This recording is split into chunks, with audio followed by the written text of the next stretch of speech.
வணக்கம். தினமலர்.com மாலை 4 மணி செய்திகள். முக்கிய நிகழ்வுகள். மதுரையில் துணை நகரம். சென்னை சோழிங்கநல்லூரில் 1500 பன்னடுக்கு குடியிருப்பு. சட்டசபையில் முதல்வர் ஜெயலலிதா அறிவிப்பு. 5 கருணை மனுக்களை நிராகரித்தார் ஜனாதிபதி பிரணாப் முகர்ஜி. இருவரது தூக்கு தண்டனை ஆயுளாக குறைப்பு. ராமேஸ்வரம் மீனவர்கள் மீது தொடர்ந்து 2வது நாளாக தாக்குதல். இலங்கை கடற்படை மீது குற்றச்சாட்டு. விரிவான செய்திகள். மதுரையில் துணை நகரம் அமைக்கப்படும் என்றும் சென்னை சோழிங்கநல்லூரில் 1500 பன்னடுக்கு குடியிருப்பு அமைக்கப்படும் என்றும் சட்டசபையில் முதல்வர் ஜெயலலிதா அறிவித்துள்ளார். தமிழக சட்டசபையில் வியாழனன்று கேள்வி நேரத்திற்கு பின்னர் 110 விதியின் கீழ் முதல்வர் ஜெயலலிதா 2 அறிக்கைகளை வாசித்தார். மதுரை மாவட்டம் தோப்பூர், உச்சம்பட்டி கிராமங்களில் 586.86 ஏக்கர் வீட்டு வசதி வாரிய நிலத்தில் துணை நகரம் அமைக்கப்படும் என்றும் அங்கு 19,500 மனைகள் ஒதுக்கீடு செய்யப்படும் என்றும் அடிப்படை கட்டமைப்புக்காக 120 கோடி ரூபாய் ஒதுக்கப்படும் என்றும் முதல்வர் அறிவித்தார்.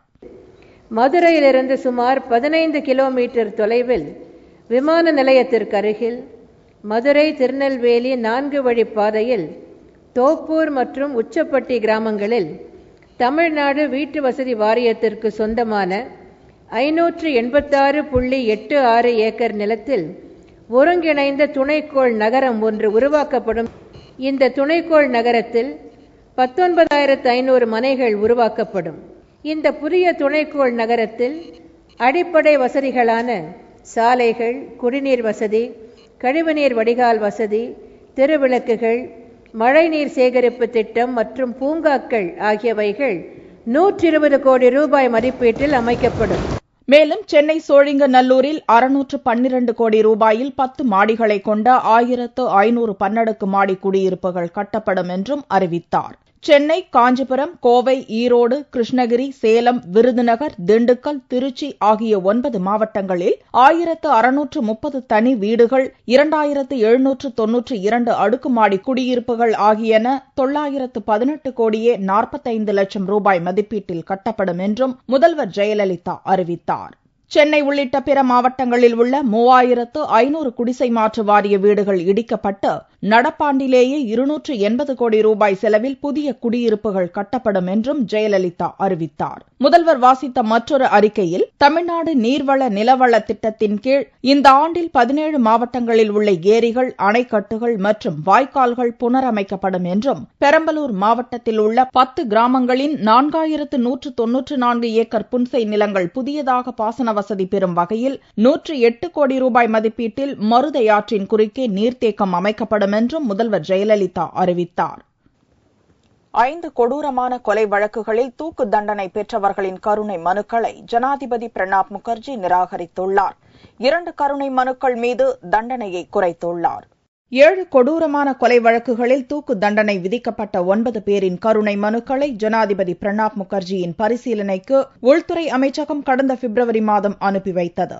அவற்றை பரிசீலித்த பிரணாப் முகர்ஜி 2 வழக்கில் தொடர்புடையவர்களின் தூக்கு தண்டனையை ஆயுளாக குறைத்தார். எஞ்சிய 5 வழக்குகளில் தொடர்புடையவர்களின் கருணை மனுக்களை அவர் நிராகரித்ததால் அவர்களின் தூக்கு தண்டனை உறுதிப்படுத்தப்பட்டுள்ளது. 7 வழக்குகள் தொடர்பான கருணை மனுக்கள் மீது ஜனாதிபதி முடிவெடுத்ததன் மூலம் தற்போது எந்தவொரு கருணை மனுவும் ஜனாதிபதியிடம் நிலுவையில் இல்லை. கடந்த ஆண்டு ஜூலை மாதத்தில் பிரணாப் முகர்ஜி ஜனாதிபதியாக பொறுப்பேற்றார். அதன் பிறகு மும்பை தாக்குதல் வழக்கு குற்றவாளி அஜ்மல் கசாப், பார்லிமெண்ட் தாக்குதல் வழக்கு குற்றவாளி அப்சல் குரு ஆகியோரது கருணை மனுக்களை நிராகரித்தார். அதைத் தொடர்ந்து இருவரும் தூக்கிலிடப்பட்டனர். அதைத் தொடர்ந்து சந்தன கடத்தல் வீரப்பன் கூட்டாளிகள் 4 பேரின் கருணை மனுக்களை பிப்ரவரி மாதத்தில் ஜனாதிபதி நிராகரித்தது குறிப்பிடத்தக்கது. ராமேஸ்வரத்திலிருந்து கடலுக்குள் மீன்பிடிக்க சென்ற மீனவர்கள் தொடர்ந்து 2வது நாளாக இலங்கை கடற்படையினரால் தாக்கப்பட்டு கரை திரும்பியுள்ளனர்.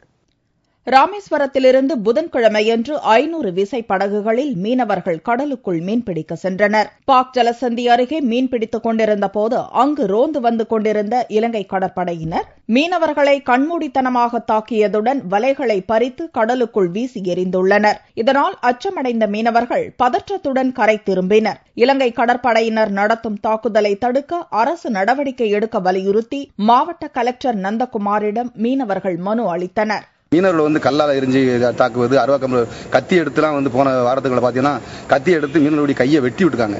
வெட்டி அந்த கொடூரமான செயலெல்லாம் இலங்கை கடற்படை செய்து நாங்கள் வன்மையாக கண்டிக்கிறோம். இதையும் நம்ம மாவட்ட ஆட்சியர் சொல்லியிருக்கோம். அதே மாநில நிர்வாகத்து மூலம் மத்திய அரசுக்கு தெரிவிப்பு மாவட்ட சொல்லியிருக்காரு.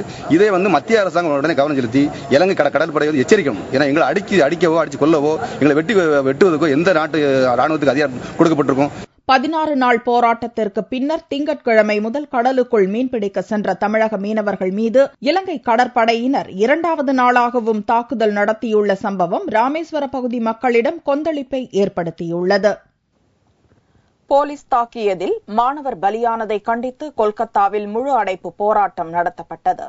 மேற்கு வங்கத்தில் கல்லூரி மாணவர் பேரவை தேர்தலை அரசு ஒத்திவைத்ததை கண்டித்து கொல்கத்தாவில் இந்திய மாணவர் சம்மேளனம் நடத்திய போராட்டத்தின் போது போலீஸ் தாக்கியதில் மார்க்சிஸ்ட் கட்சியைச் சேர்ந்த மாணவர் சுதீப்தோ குப்தா இறந்தார். மாணவர் பலியானதை தொடர்ந்து முதல்வர் மம்தா பானர்ஜிக்கு எதிராக புதன்கிழமையன்று கொல்கத்தாவில் பல இடங்களில் போராட்டங்கள் வெடித்தன.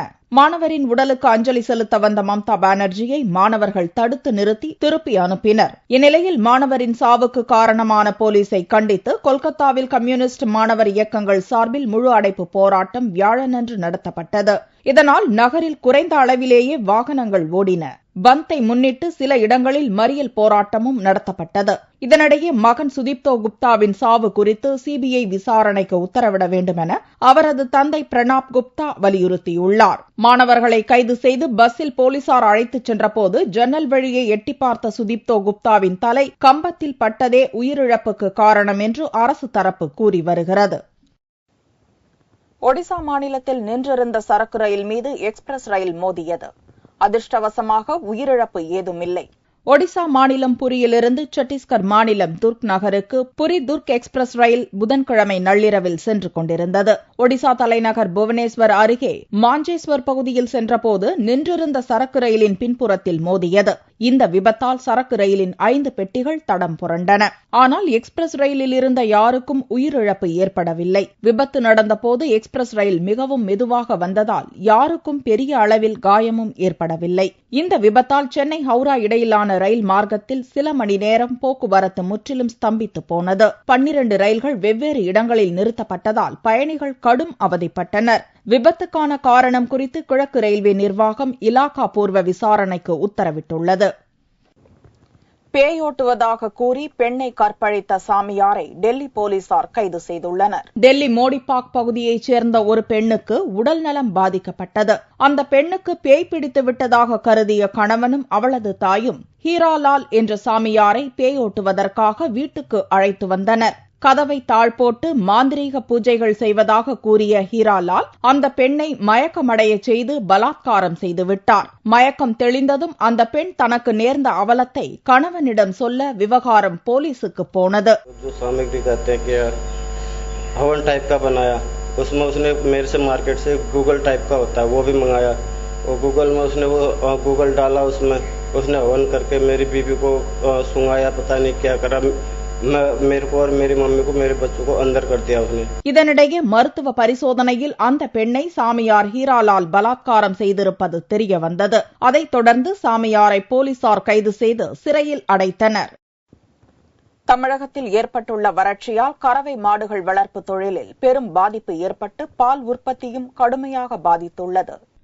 தமிழகத்தில் இந்த ஆண்டு பருவமழை பொய்த்து போனதால் பொதுமக்கள் கடும் வறட்சியை சந்தித்துள்ளனர். மழையின்மையால் மாநிலம் முழுவதும் விவசாயம் பொய்த்து போய் கால்நடைகள் வளர்ப்பிலும் விவசாயிகள் கடும் இன்னல்களை சந்திக்க நேரிட்டுள்ளது. தற்போது கோடை வெயில் முன்கூட்டியே துவங்கியுள்ளதால் கால்நடைகளுக்கு தேவையான தீவனம் கிடைப்பதில் சிரமம் ஏற்பட்டுள்ளது.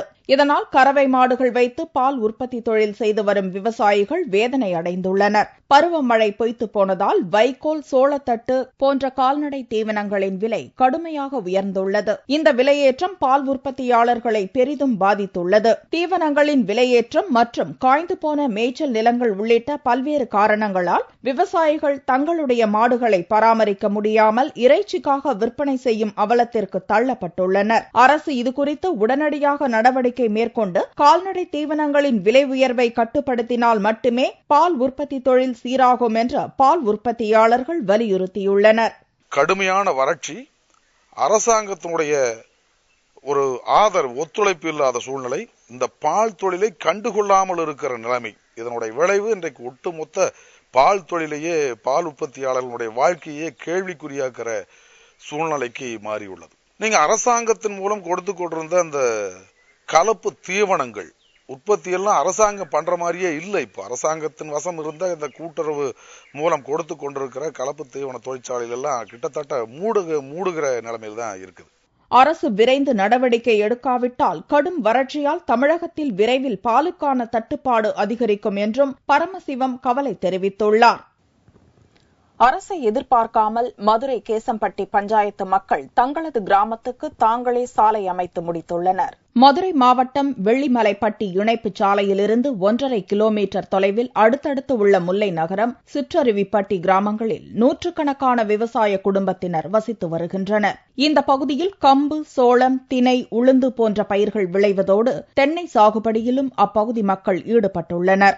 இயற்கை எழில் சூழ்ந்து காணப்படும் இந்த கிராமத்திற்கு இதுவரை சாலை வசதி ஏற்படுத்தி தரவில்லை. விளைந்த தானியங்களை தலைச்சுமையாக 3 கிலோமீட்டர் தூரம் வரை கரடு முரடான பாதையில் சுமந்து வந்து விற்பனை செய்யும் நிலை இப்பகுதி மக்களுக்கு ஏற்பட்டது. அப்பகுதி மாணவர்களும் சாலை மற்றும் பேருந்து வசதி இல்லாமல் நடந்தே பள்ளி, கல்லூரிக்கு சென்று வருகின்றனர். சாலைக்காக பல ஆண்டுகள் காத்திருந்த அப்பகுதி மக்கள் அரசை எதிர்நோக்காமல் தங்களுடைய கிராமத்திற்கு தாங்களே சாலை அமைக்கும் பணியில் கடந்த ஓராண்டாக ஈடுபட்டு வந்தனர். தற்போது குறிப்பிட்ட தூரத்திற்கு சாலை அமைத்துள்ள கிராம மக்கள் தொடர்ந்து சாலையை சீரமைக்கும் பணியில் ஈடுபட்டுள்ளனர். தாத்தா காலத்திலிருந்து இங்கே வாழ்ந்துகிட்டு இருக்கேன். அப்ப இப்படி வாழ்ந்துகிட்டு வரும்போது வர வர கஷ்டங்களை தான் நாங்கள் அனுபவிக்க வேண்டியதா இருக்க தவிர லாபத்துக்கு இடம் இல்லை. இப்படி நாங்கள் முயற்சி பண்ணி இந்த ரோடை நமக்கு எடுத்துடணும் அப்படின்ற முயற்சி பண்ணி இதுகளை வேலையெல்லாம் பார்த்து முடிச்சு வச்சிருக்கோம். இப்போ நவார்டு வந்து பார்த்துக்கிட்டு இருக்காங்க. இதை எங்களுக்கு தார் சாலையை அமைச்சு தரணும். மண் சாலையை உருவாக்கியுள்ள இந்த கிராம மக்களின் தற்போதைய எதிர்பார்ப்பு அரசு அந்த சாலையை தார் சாலையாக மாற்ற நடவடிக்கை எடுக்க வேண்டும் என்பதே. கிராமப்புற வளர்ச்சிதான் நாட்டின் வளர்ச்சியை தீர்மானிக்கும் சக்தியாக விளங்கும் போது கணினி யுகத்திலும் சாலை வசதி இல்லாமல் இருக்கும் கிராம மக்கள் பரிதாபத்திற்குரியவர்களாக காட்சியளிக்கின்றனர். மழை வேண்டி கிருஷ்ணகிரி அருகே உள்ள திட்டம்பட்டி மாரியம்மன் கோவிலுக்கு 30க்கும் மேற்பட்ட கிராம மக்கள் பால்குடம் எடுத்து நேர்த்திக்கடன் செலுத்தினர். பருவமழை பொய்த்து போனதால் தமிழகம் முழுவதும் கடும் வறட்சி நிலவுகிறது. இந்நிலையில் மழை வேண்டியும் வறட்சியை நீக்கவும் வேண்டி கிருஷ்ணகிரி மாவட்டத்தில் 30க்கும் மேற்பட்ட கிராம மக்கள் மங்கள வாத்தியங்கள் முழங்க பால்குடம் எடுத்து வந்து நேர்த்திக்கடன் செலுத்தினர்.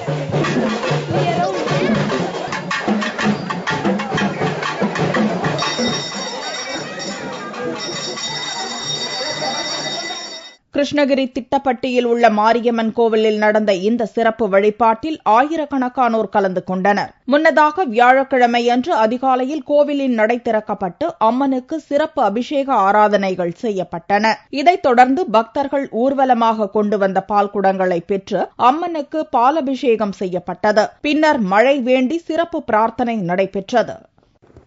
தங்கத்தின் விலை தொடர்ந்து 2வது நாளாக வியாழக்கிழமையன்றும் ஒரு சவரனுக்கு ஒரே நாளில் 160 ரூபாய் குறைந்திருந்தது.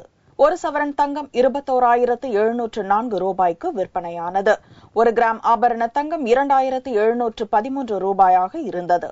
வெள்ளி 1 கிராமுக்கு 30 காசுகள் குறைந்து 54 ரூபாய் 40 காசுகளுக்கு விற்பனையானது. பார்வெள்ளியின் விலை 50,795 ரூபாயாக இருந்தது. ராமேஸ்வரம் ராமநாத சுவாமி கோவில் நடை திறப்பை அறிவிக்கும் பாரம்பரிய முரசு 8 ஆண்டுகளுக்கு பிறகு மீண்டும் ஒலித்தது. இதை பக்தர்கள் மகிழ்ச்சியுடன் வரவேற்றுள்ளனர். ராமநாதபுரம் மாவட்டத்தில் 300 ஆண்டுகளுக்கு முன்பு கிழவன் சேதுபதி ஆட்சி புரிந்தார். அவரது காலத்தில் ராமநாத சுவாமி கோவிலில் அதிகாலை நடை திறப்பை மக்களுக்கு உணர்த்தும் வகையில் முரசு கொட்டி அறிவிப்பர். இவ்வழக்கம் ஆகம விதிகளின்படி அதிகாலையும் பிற்பகல் 2:30க்கும் கோவில் நடை சாத்தும் போதும் பின்பற்றப்பட்டு வந்தது. ஆனால் முரசு அடிப்பவர் இறந்த பிறகு இந்த பாரம்பரியமும் மறைந்தது. இதையடுத்து தமிழகத்தில் உள்ள பிரசித்தி பெற்ற கோவில்களின் பாரம்பரிய பழக்க வழக்கங்களுக்கு மீண்டும் புத்துயிர் கொடுக்க தமிழக அரசு உத்தரவிட்டது. அதன்படி 8 ஆண்டுகளாக கிடப்பில் கிடந்த ராமநாத சுவாமி கோவில் முரசு மீண்டும் ஒலிக்க துவங்கியுள்ளது.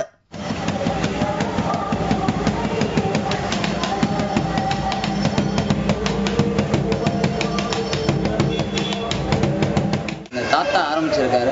அவர் காலத்தில் ஆரம்பித்து இது பண்ணி அவர் முடியாதப்ப அவர் பையன் அடித்து அவரும் வந்து ரிட்டையர் ஆகி அவருடைய இது இறந்து போகிற சமயங்களில் ஒரு 8 ஆண்டு காலம் 8 வருஷமாக அது வந்து அடிக்காத நிலையில் அப்படியே இருந்தது. பயன்பாட்டில் இல்லாமல் ரொம்ப இதனால் இதை அம்மாவோட கவனத்துக்கு போனதுனால அம்மா உடனே கோயிலில் பாரம்பரியம் என்னமா இருக்கோ அதை நல்லா சிறப்பாக பண்ணுங்கன்னு சொன்னனால மறுபடியும் முரசு ஒழிக்க செய்த முரசு அந்த காலங்களில் நடவரப்பு கோயில் நடவரப்புக்கு பூஜைக்கு உபயோகப்படுத்துகிறார். ஒரு காலத்துக்கும் ஒரு ட்ரிப் அடிக்கிறது. பிரசித்தி பெற்ற ராமேஸ்வரம் கோவிலுக்கு பல்வேறு மாநிலங்களிலிருந்து பக்தர்களும் வெளிநாட்டு சுற்றுலா பயணிகளும் வருகின்றனர். அவர்கள் பாரம்பரியமிக்க முரசு முழங்குவதை வியப்புடனும் மகிழ்ச்சியுடனும் பார்த்து ரசிக்கின்றனர். மீண்டும் செய்திகள் இந்திய நேரப்படி இரவு 8 மணிக்கு. வணக்கம்.